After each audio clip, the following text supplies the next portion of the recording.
निर्विघ्नं कुरु मे देव सर्वकार्येषु सर्वदा।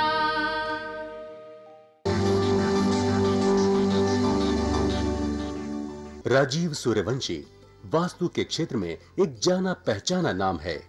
पिछले एक दशक से भी अधिक समय से इस क्षेत्र में सेवारत, भवनों को बिना तोड़े या फेरबदल किए उनके परामर्श से असंख्य लोग लाभान्वित हुए हैं। सिंहस्थ महाकुंभ 2003 को त्र्यंबकेश्वर में श्रद्धालुओं को वास्तुशास्त्र प्रवचनों द्वारा कृतार्थ करने पर विशेष रूप से सम्मानित किया गया। समाज के प्रति उनकी बहुमूल्य सेवाओं के लिए वर्ष 2002 में उन्हें मानव रत्न ऑफ द मिलेनियम पुरस्कार से सम्मानित किया गया था। यही नहीं, इस क्षेत्र में उनके विशेष योगदान के लिए वर्ष 1990 में श्रेष्ठतम वास्तु विशेषज्ञ के रूप में उनका चयन हुआ और इन्हें स्वर्ण पदक से सम्मानित किया गया। राजीव सूर्यवंशी ने समय समय पर देश के विभिन्न भागों और विदेशों में सेमिनारों और कार्यक्रमों का आयोजन करके समाज की खुशहाली और उत्थान में अपना योगदान दिया है। देश विदेश के कई व्यापारिक प्रतिष्ठान, शैक्षणिक संस्थाएं, सामाजिक और धार्मिक संगठन तथा जन सामान्य उनके निस्वार्थ और उत्कृष्ट मार्गदर्शन का लाभ उठा रहे हैं। इस क्षेत्र में उनकी एक उल्लेखनीय उपलब्धि वास्तु रिसर्च फाउंडेशन की स्थापना है।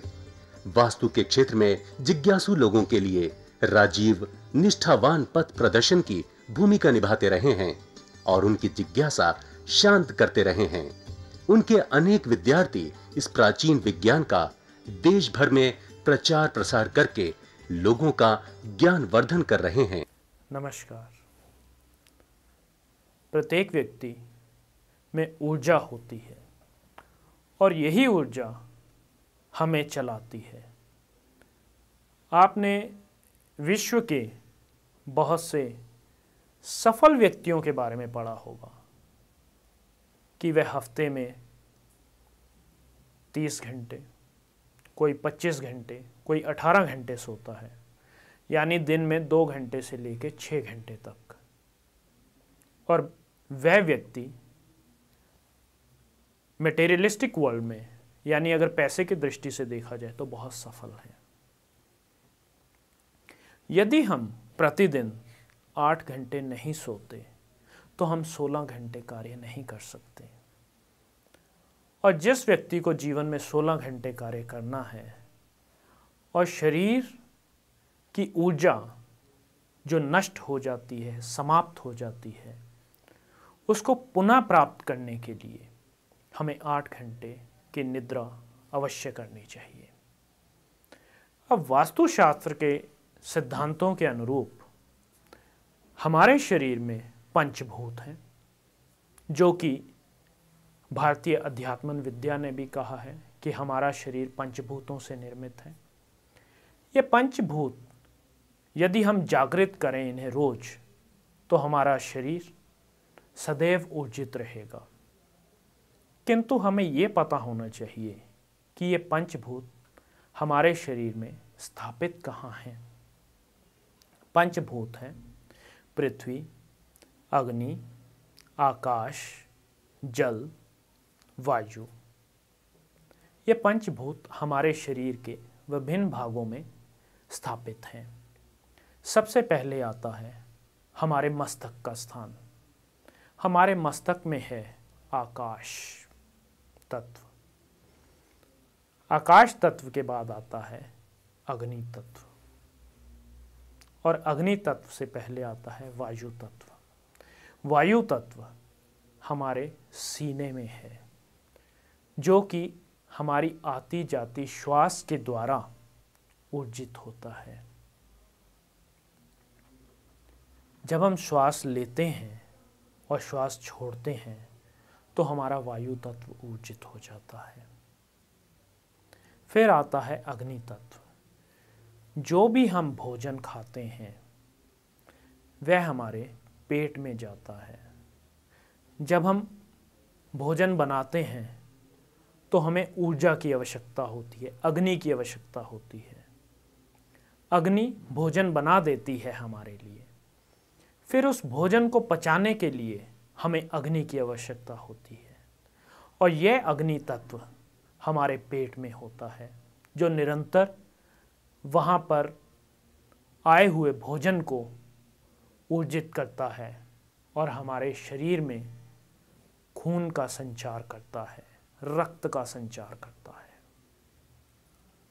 इसके बाद आता है जल तत्व। जल तत्व हमारे शरीर में 70% हिस्सा जल का है, और यह जल तत्व हमारी जंघाओं में होता है। इस जल तत्व द्वारा हमारी टांगों को ऊर्जा मिलती है, जिससे हम निरंतर दौड़ते हैं। आपने पहलवानों को देखा होगा, उनकी जंघाएं बहुत शक्तिशाली और विशालकाय होती हैं आम मानव के कंपैरिजन में। फिर आता है पृथ्वी तत्व। पृथ्वी तत्व वो तत्व है जो हमें इस कर्मशील संसार के साथ जोड़ता है, और पृथ्वी तत्व हमारे पाँव में होता है, जिससे कि हम इस धरती पर चलते फिरते हैं और निरंतर प्रगति की ओर अग्रसर होते हैं। वास्तुशास्त्र के सिद्धांतों के द्वारा हम इन पांचों तत्वों को यदि जागृत करते हैं, क्रियान्वित करते हैं, तो जो ऊर्जा प्राप्त होती है, उस ऊर्जा से हम सदैव खुशी, शांति और समृद्धि की राह पर आगे बढ़ते हैं। यही है वास्तुशास्त्र का रहस्य। जिस प्रकार वास्तुशास्त्र किसी भी निर्मित स्थान में, यानी कि आपके घर और व्यापारिक स्थान में लागू होती है, उसी प्रकार वास्तुशास्त्र के सिद्धांत आपके अपने मनुष्य शरीर में भी लागू होते हैं, और आप अपने आप को भी क्रियान्वित कर सकते हैं, ऊर्जित कर सकते हैं। ये सब उन लोगों के प्रश्नों का उत्तर है जो ये कहते हैं कि हमारे पास तो अपना घर ही नहीं है, हमारे पास तो अपना कोई निर्मित स्थान ही नहीं है, हम तो बंजारे हैं। तो आप यदि अपने जीवन में खुशी, शांति और समृद्धि चाहते हैं, तो आप वास्तुशास्त्र के सिद्धांतों का हमेशा आदर करें और उन्हें अपनाएं। आज मैं अपने वचनों को यहीं विराम देता हूँ। कल तक के लिए नमस्कार। दर्शकों, अगर आपकी भी कोई समस्या है तो आप राजीव जी से अपॉइंटमेंट लेकर मिल सकते हैं। प्रतिष्ठान में आपका स्वागत है। राजीव जी की सेवाएं भारतवर्ष के साथ साथ विदेशों में भी उपलब्ध हैं। यदि आप वास्तुशास्त्र प्रवचन कराना चाहते हैं, उसके लिए भी आप हमसे संपर्क कर सकते हैं। वास्तु की स्पेशल किट, जिसमें सिद्ध यंत्र और अभिमंत्रित की हुई 10 वस्तुएं हैं, जो कि आपके पूरे घर के विभिन्न स्थानों के उपयोग में आएंगी। आप भी परामर्श के लिए राजीव सूर्यवंशी जी से मिल सकते हैं। पता है भारतीय वास्तु अनुसंधान प्रतिष्ठान, C6, सरस्वती गार्डन, कीर्ति नगर, नई दिल्ली 15।